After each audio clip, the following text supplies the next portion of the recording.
आपको सिर्फ आगे मेरी हाँ देखो चलो देखो ठीक है तो आप इस तरफ देखो देखो मजा आएगा। अरे मजा नहीं लेना है भाई, इधर देखना है, ये तो चलता रहेगा करता रहेगा, आपको पढ़ना आई बात समझ में। हाँ अपन ने पूरा बिजोली आंदोलन पढ़ लिया था आई बात समझ में, और बिजोली आंदोलन आप याद करके आए एकदम बढ़िया तरीके से। तो आज अपन किसान आंदोलन में दूसरा आंदोलन पढ़ेंगे, वो है बेकू आंदोलन। कौन सा आंदोलन? बेकू आंदोलन। अच्छे से ध्यान रखना, बहुत इंपॉर्टेंट है बेकू किसान आंदोलन। कोई भी लिखेगा नहीं, कुछ भी नहीं करेगा, चुपचाप पहले इस तरफ देखिएगा, मैं सबसे लास्ट में सब कुछ लिखवा दूंगा। आई बात समझ में? सब इस तरफ देखो, एक बार पूरा समझ लीजिए बेकू किसान आंदोलन क्या है, क्या क्या हुआ था, क्यों हुआ था, ये सब पढ़ने के बाद में मैं आपको पूरा लिखवा दूंगा। अपना जो डेली रूटीन है वैसा वैसा आपको करवा दूंगा। फिर सबसे लास्ट में बेकू, एक छोटी सी लाइन में, एक शॉर्ट ट्रिक में पूरा का पूरा बेकू किसान आंदोलन आप याद कर लोगे।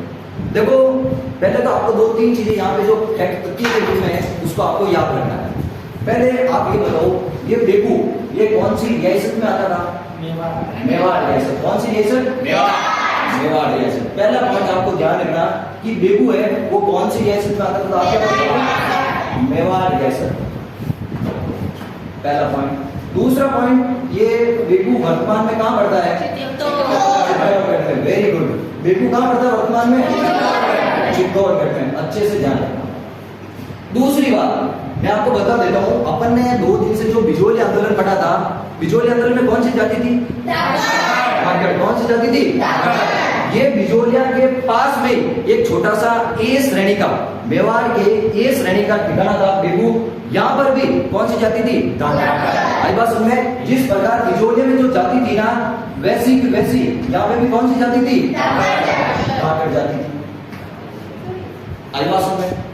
और बिजोलिया में उस समय मेवाड़ के महाराणा कौन थे? मेवाड़ के महाराणा कौन थे? और यहाँ पे भी मेवाड़ के महाराणा कौन है? फतेह सिंह। आई बात समझ में? बिजोलिया जब आंदोलन हुआ उस समय भी मेवाड़ के महाराणा थे फतेह सिंह, और बेकू जब किसान आंदोलन हुआ उस समय भी मेवाड़ के महाराणा कौन थे? ये 3-4 बातें आपको अच्छे से ध्यान रखनी है। यहाँ पर जो सामंत था, जिसको अपन ठाकुर कह सकते हैं, जो बेकू का सामंत था उसका नाम था अनूप सिंह। क्या नाम था? अनूप सिंह। अच्छे से ध्यान रखना, अनूप सिंह बहुत ही सिंसियर आदमी हो, एकदम अल्लारी गाय, अल्लारी गाय, बहुत ही सिंसियर हो, एकदम खुदो आदमी हो। आपको मारवाड़ी गाय कैसे हो? खुदो, मतलब वो चालू आदमी नहीं हो, एकदम सिंसियर आदमी हो। आई बात समझ में? अब देखिए क्या होता है, आप इस तरफ देखना, ये 2-3 चीजें आपको, हाँ जाओ बैठ जाओ, तो अच्छी कह रहा है आदमी बेटा आवाज नहीं मार दो मने है। हाँ कोई बात नहीं, कल लेट आवे तो जुर्माना लगेगा 2100 रुपये। तो 21 हाँ कल 21 रुपया जुर्माना स्टार्ट है। 3 में 3:30 बजे पहले 5 मिनट में टाइम बैठ डाउन चाहिए। आई बात समझ? हाँ हमारे के मन क्यों कैसे मैंने नहीं कह सकता। हाँ तो देखो बेकू किस रियासत में आता था? मेवाड़ रियासत में। वर्तमान में कहाँ पड़ता है? चित्तौड़गढ़ में। यहाँ पे कौन सी जाति थी? और यहाँ का शासक कौन था?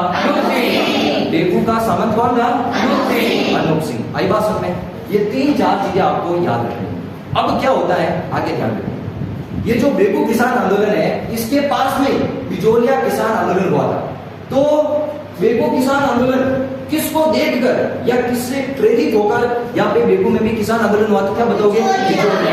बेकू किसान आंदोलन बिजोलिया से प्रभावित होकर स्टार्ट हुआ था। आई बात समझ में? तो कभी आपको क्वेश्चन पूछे कि जो बिजोलिया जो बेकू किसान आंदोलन है ये किससे प्रभावित होकर किसान आंदोलन शुरुआत, क्या बताओगे? बिजोलिया। ये आपको इतने से पॉइंट आपको रखने हैं, याद करने हैं, इनमें कोई किंतु परंतु नहीं होना चाहिए कि भाई बेकू मेवाड़ रियासत का, मेवाड़ रियासत में आता था। यहाँ का ठाकुर या सामंत अनूप सिंह था, बहुत ही अल्लारी गाय, एकदम खुदो आदमी। आई बात समझ में? ये वर्तमान में चित्तौड़गढ़ में आता है, और यहाँ पे जाति कौन सी थी? आई बात समझ में? इतनी सी बात आपको ध्यान रखनी है। अब आगे कहानी सुनना, कहानी आपके दिमाग में बैठनी चाहिए। बात है 1921 की। कब की बात है? 1921 की। बेकू किसान भी, जो मैंने बिजोलिया में आपको बिजोलिया आंदोलन क्यों हुआ था वो कारण बताए ना, लाटा कुंता पद्धति थी, वहां से किसानों से बेगार प्रथा करवाई जाती थी। उनसे उनका शोषण किया जाता था, उन पर अत्याचार किया जाता था।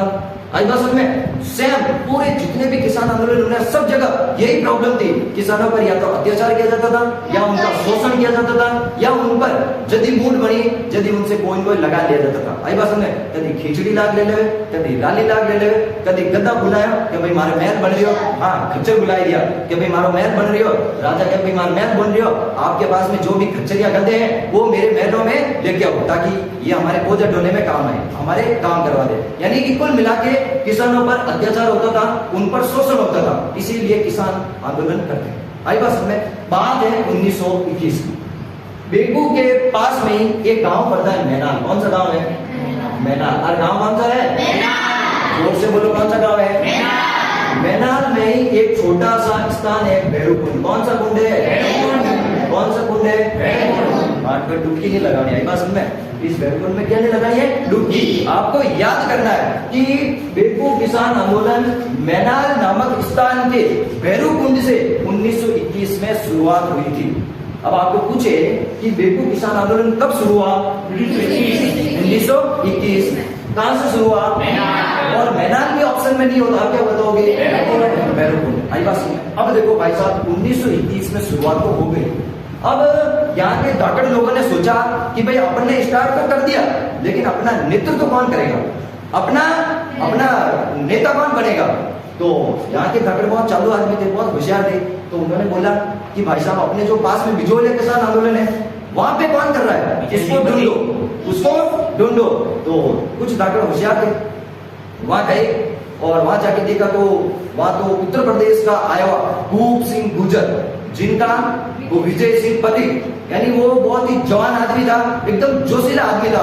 तो यहाँ के धाकड़ों ने सोचा कि यार क्यों नहीं अपना बेगू का जो बेगू का है ये भी नेता किसको बना दिया जाए? विजय सिंह पथिक को बना दिया जाए। तो यहाँ के धाकड़ विजय सिंह पथिक से बात करते हैं, लेकिन विजय सिंह पथिक साफ साफ मना कर देते कि भाई साहब मैं 2 हाथ में लाडू लेवनी नहीं चाहूंगा। अब 2 हाथ में लाडू की कर, वो कह रहे भाई मैं तो बिजोलियर अब इन टाइम तो मैं बिजोलियर हो नेतृत्व कर रही हूँ, एक हाथ में मार बिजोलियर लाडू है और दूसरी हाथ में कह रही बेगुरु लाडू ले लो। तो आपने ध्यान है मारवाड़ी दावत है, दोनों हाथ लाडू हमेशा नीचा गिर जाएगा, दोनों हाथ लाडू हाथ में नहीं आया करेगा। इन वजह विजय सिंह पथिक वहां पे मना कर देते हैं। विजय सिंह पथिक कहते हैं कि भाई साहब मैं तो नहीं हलू, लेकिन मारो एक बढ़िया चेलो है, मारो एक बढ़िया मित्र है, मारो एक दोस्त है, जिनका नाम है राम नारायण। का नाम है राम नारायण। अरे कहीं है राम नारायण चौधरी। का नाम है राम नारायण चौधरी। एक बार जोर से बोलो राम नारायण चौधरी। हाँ, तो विजय सिंह पथिक ने कहा कि भाई मेरा एक दोस्त है राम नारायण चौधरी, आप कहो तो मैं इसको भेज दूं। तो धाकड़ ने बोला भाई साहब आप इतना तेज तर्रार हो, इतना मस्त आदमी हो, तो आप वो चेलो भी बड़ी आदमी रही। तो विजय सिंह पथिक के कहने पर राम नारायण चौधरी कहाँ आ जाते हैं? बेगू आ जाते हैं। और बेगू आने के बाद में यहाँ पर किसानों का नेतृत्व करते हैं। अब भाई साहब किसानों का नेतृत्व कर दिया तो इन्होंने सोचा भाई राम नारायण चौधरी के नेतृत्व में किसानों का नेतृत्व हो गया। अब यहाँ पे किसान बहुत ज्यादा उग्र हो जाते हैं। राम नारायण चौधरी के नेतृत्व में यहाँ पे किसान जगह जगह विद्रोह करते हैं, एकदम जगह जगह सम्मेलन करते हैं। उसकी वजह से और ठाकुर तो अनूप सिंह भाई अल्लाह गाय हो, बहुत ही सिंसियर हो, अनूप सिंह डर गयो। अनूप सिंह सीधे वार्ता करता है, सीधी बातचीत करता है राम नारायण चौधरी से कि भाई साहब आपने जो है किसान आंदोलन कर रहे हैं, प्लीज आपसे हाथ जोड़ के निवेदन है आप आंदोलन मत करो, आपकी जो भी मांगे है, आपकी जो भी समस्या है वो सब मेरे को दे दो, मैं सब माफ कर दूंगा, मैं सब ये समझौता कर दूंगा। तो अनूप सिंह, बेगू के ठाकुर अनूप सिंह और बेगू के किसान और राम नारायण चौधरी के मध्य 2 फरवरी, कब 2 फरवरी, अरे कब 2 फरवरी 1922 को एक समझौता हो जाता है। क्या हो जाता है? समझौता। इस समझौते के तहत बेगू के ठाकुर अनूप सिंह और बेगू के जो किसान थे उनके मध्य समझौता हो जाता है और बेगू के किसानों की जो भी मांगे थी वो सब अनूप सिंह मान लेता है। भाई साहब इसका मतलब ये आंदोलन खत्म हो जाना चाहिए, लेकिन खत्म नहीं हुआ। क्यों नहीं हुआ? इस बात का पता, जो ये समझौता हुआ, इस बात का पता मेवाड़ के महाराणा कौन थे? अरे कौन थे? कौन थे? फतेह सिंह को पता चल जाता है कि भाई साहब मेरे होते हुए इस अनूप सिंह की अल्लाह की गाय की इतनी हिम्मत कि ये किसानों से समझौता कर ले। मैं यहाँ का राजा हूँ मेवाड़ का, मेरे को बोला ही नहीं। उससे बीच में ये अनूप सिंह आधी रोटी डाल ले समझौता करते हुए, उसकी वजह से मेवाड़ के महाराणा फतेह सिंह ने कह दिया कि भाई साहब आपके बीच में जो समझौता हुआ वो समझौता मैं मानता ही नहीं हूँ। इस समझौते को इनकार कर दिया कि भाई साहब ये समझौता मैं नहीं मानता हूँ। इसकी वजह से इस मेवाड़ के महाराणा फतेह सिंह ने यहाँ पे एक शब्द बोला कि भाई साहब जो आपके बीच में समझौता हुआ ये तो बोल्शेविक समझौते के समान है। कैसे समझा है? किसके समान है? ये क्वेश्चन आया। अब बोल्शेविक क्या होता है मैं आपको समझाऊंगा तब पता चलेगा। आपने रूस नाम सुना? अरे सुने नहीं सुने? क्या कहते हैं बेटा अंग्रेज बोलेगा रसिया है। हाँ क्या दुनिया में दुनिया में मनी जाने दुनिया में जगह पाकिस्तान में थोड़ी है। तो देखो क्या होता है, जो अपना मेवाड़ के महाराणा थे उन्होंने जो इनके बीच में जो समझौता हुआ उस समझौते को बोल्शेविक समझौते की संज्ञा दी। बोल्शेविक समझौता क्या होता है मैं आपको बताता हूँ। आपने रूस नाम सुना? रूस में क्या होता है 1917 के दिन उस समय वहां का शासक था जार निकोलस द्वितीय। कौन था? जार निकोलस द्वितीय। अरे बोलो जार निकोलस द्वितीय।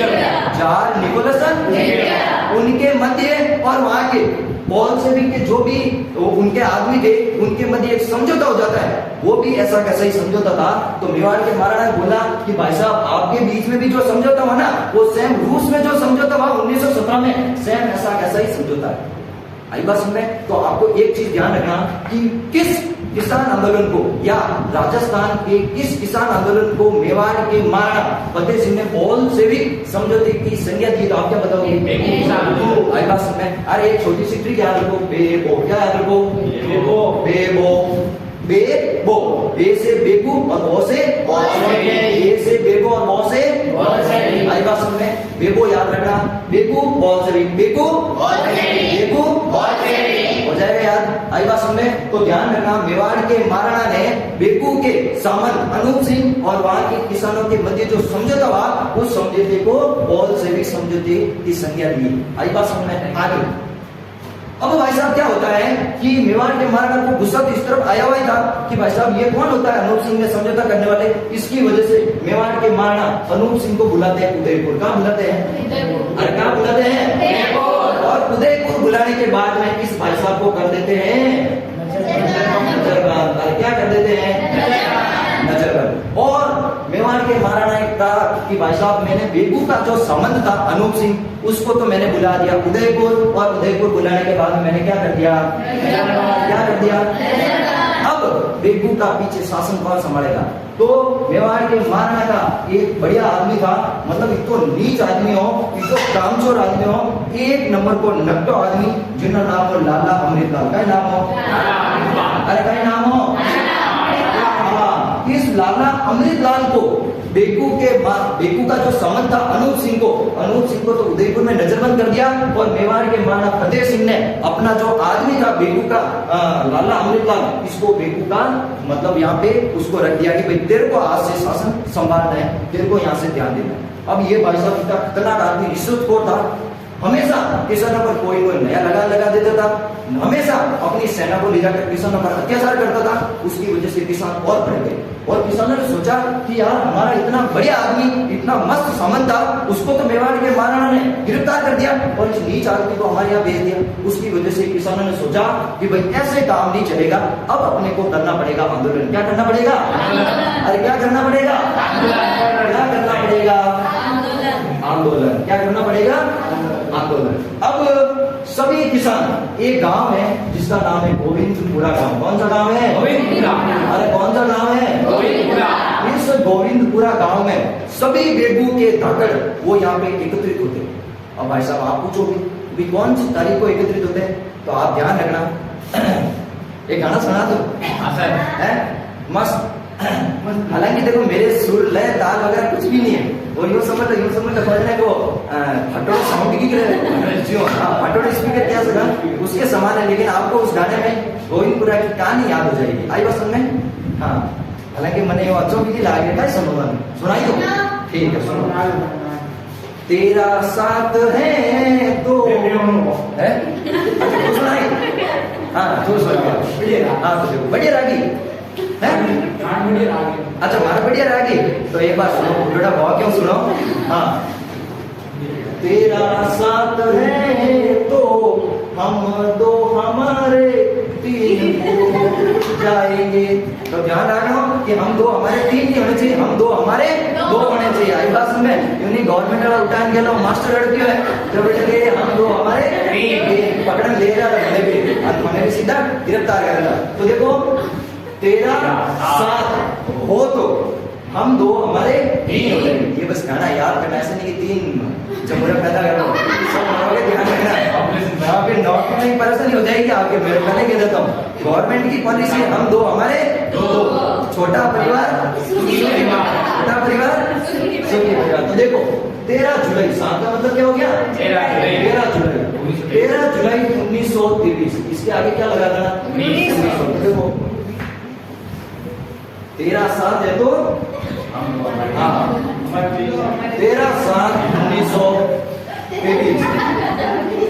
हाँ 13 सात 1923। तो गोविंदपुरा में 13 जुलाई अरे दे हसोमती लोगो और आयोडा कुशन और पूछ रहे हैं कि भाई बेगू के किसान आंदोलन गोविंदपुरा में कब एकत्रित हुए थे या कब आंदोलन हुआ। क्या बोलोगे 13 जुलाई 1923। आई बस में 13 सात 1923।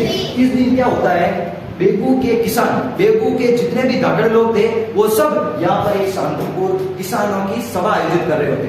उसी दौरान अंग्रेजों ने यानी कि मेवाड़ के महाराणा फतेह सिंह भी अंग्रेजों का समर्थक ही था। उसने एक व्यक्ति को भेजा जिसका नाम था ट्रेंच। क्या नाम था अरे क्या नाम था ट्रेंच।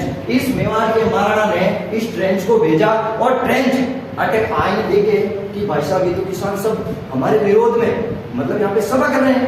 तो इसने ना तो कोई आगे देखा और ना कोई पीछे, सीधी क्या कर देता है फायरिंग।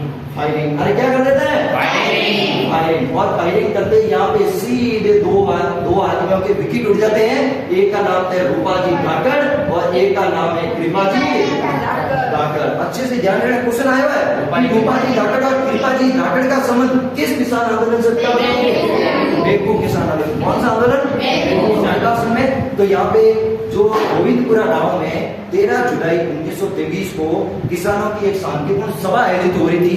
इस सभा पर ट्रेंच आता है और ट्रेंच कुछ भी नहीं देखता और सीधे यहाँ पे क्या कर देता है फायरिंग। इस फायरिंग में जो किसानों के नेता थे रूपाजी धाकड़ और कृपाजी धाकड़ यहाँ क्या हो जाते हैं शहीद हो जाते हैं। आई बात में क्या हो जाते हैं शहीद।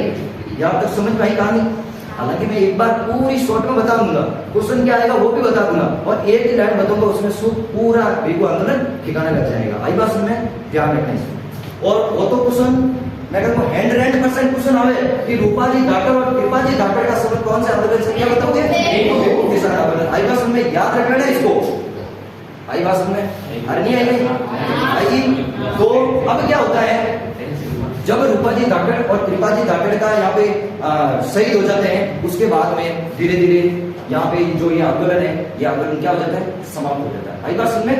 और उसके बाद में क्या होता है कि मेवाड़ के महाराणा ने सोचा कि भाई साहब ये जो ये आंदोलन कराने की मेन जड़ कौन है यानी कि ये आंदोलन किसने करवाया इसकी मेन जड़ कौन है। तो पता चला विजय सिंह पति। कौन थे विजय सिंह पति। और विजय सिंह पति उस समय बेगू आए हुए थे और वहां पर उनको 10 सितंबर 1923 को विजय सिंह पति को क्या कर देते हैं गिरफ्तार। और गिरफ्तार करते ही ये जो बेगू किसान आंदोलन ये ठंडा पड़ जाता है क्योंकि विजय सिंह पति 1927 के आसपास वापस छूटते हैं जेल से। तब तक इनका कोई मेन आदमी इनका जो रखने वाला मेन बेगू का जो ध्यान रखने वाला है यहाँ पर जो नेतृत्व करने वाला है वो मैन कोई बढ़िया धाकड़ आदमी नहीं था। उसकी वजह से बेगू किसान आंदोलन समाप्त हो जाता है और 1925 तक आते आते बेगू के किसानों की जो भी मांगे होती है वो मान ली जाती है। आई बात समझ में। तो बेगू का किसान आंदोलन में आपको शॉर्ट में पूरा बताता हूँ। 1921 में मैनाल के भैरवकुंड में एकत्रित होते। उन्होंने सोचा कि भाई अपना नेतृत्व कौन करेगा।